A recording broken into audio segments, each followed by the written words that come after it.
Purchasing முடிஞ்சா? ஆ 1000 ரூபா காலி பண்ணிவிடுவேன். செருப்பு எடுத்து அடிச்சு விட்ருவேன்.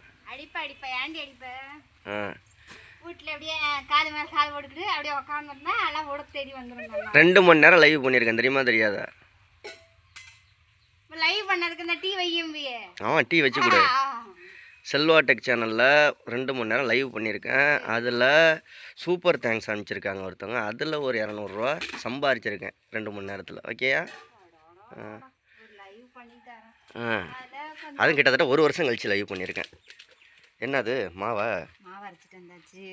மிளகா புளி இதெல்லாம் வாங்கிட்டு வந்தாச்சு. தக்காளி வெங்காயம் வாங்கியாச்சு. இன்னும் அன்னதானத்துக்கு வாங்குற மாதிரி இவ்வளவு வாங்கிட்டு வந்திருக்க? வீட்டுக்கு தான் வாங்கிட்டு வந்தியா? வீட்டுக்கு நீ கார சட்னினாலே இந்த மிளகா ஒரு 2 நாளைக்கு 3 நாளைக்கு பத்தாது.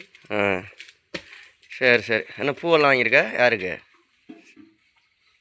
நம்மளுக்கு தான். வழக்கண்ண சாமிக்கு. சரி, சீக்கிரம் ஒரு கொஞ்சம் டீ வச்சு கொடு. படம் வீட்டில் வச்சா மட்டும் பார்த்தா சாமி பூ போடணும், விளக்கு ஏற்றணும், மாலை போட்டிருக்கோம். நிஷாவோட டாடி காமிக்கவா? ஃபோட்டோ வீட்டுக்கு எதுக்க மாட்டிருக்கு. என்னை பார் யோகம், உன்னை பார் இருக்கு இடத்தில் செல்வம் கொலிக்குமா செலிக்கும். செல்வம் செல்லிக்கும் பத்தியா? நானா செல்வா? நீ செல்வா, அது செல்வம்.